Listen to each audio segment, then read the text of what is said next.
আমাদের অঞ্চল হলো উত্তরে হলো নেপাল, আমাদের অঞ্চল।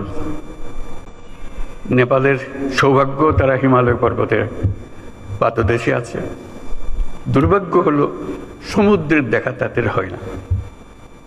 তাদের সমুদ্র দেখতে হলে আমাদের মাঝখান দিয়ে দেখতে হবে, আমাদের মাধ্যমে দেখতে হবে। সে পথ আমরা করে দিই।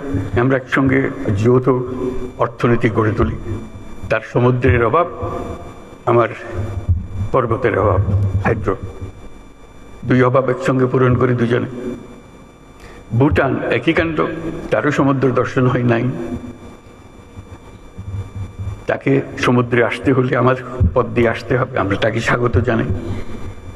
তেমনি ভারতের পূর্বাঞ্চল একই অবস্থা।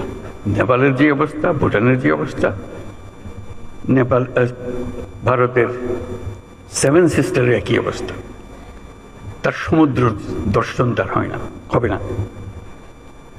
তার সঙ্গে আমরা যোগ দিই একসঙ্গে এই অর্থনৈতিক অঞ্চল। আমাদের যে সমুদ্র বন্দর, তাদের মাল আনা নেওয়া করবে, আমাদের মাল আনা নেওয়া করবে, তাদের কাছে যাবে। তাদের অর্থনীতি আমাদের অর্থনীতি একসঙ্গে জাগবে। তারাও খুব কষ্টের অবস্থায় আছে, তারা খুব ভালো অবস্থায় নেই। তারা এই সুযোগ পেলে তারাও আনন্দিত। তাদের ব্যবসা আমাদের ব্যবসা, রমরমা ব্যবসা হবে, একসঙ্গে ব্যবসা হবে। এগুলো বললাম এই জন্য আমরা ভবিষ্যৎ সম্বন্ধে অনেকে হতাশায় ভুগি। হতাশার তো কারণ নাই, এটা আনন্দের বিষয়। আমাদের যেই অবস্থান, যে সুযোগ সুবিধা, শুধু সেগুলোকে আহরণ করা, কাজে লাগানো।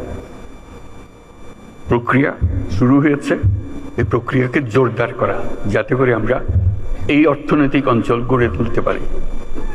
মালামাল সোজা চলে যাবে নেপালে, সোজা চলে যাবে ভুটানে, সোজা চলে যাবে সেভেন সিস্টার্সে।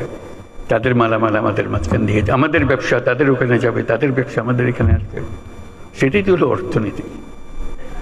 কাজেই প্রাকৃতিক দিক থেকে আমরা খুবই সৌভাগ্যবান। তার চেয়েও একটা বড় সৌভাগ্যবান আমরা, আমাদের একটা মস্ত বড় জনসংখ্যা। আগে মনে করতাম এটা বড় বোঝা বোঝা, এটা সম্পদ, মানব সম্পদ। যেহেতু প্রযুক্তি আসার ফলে কোনো মানুষই আর কোনো বোঝা নয়, প্রতিটি মানুষই হলো এখন সম্পদ,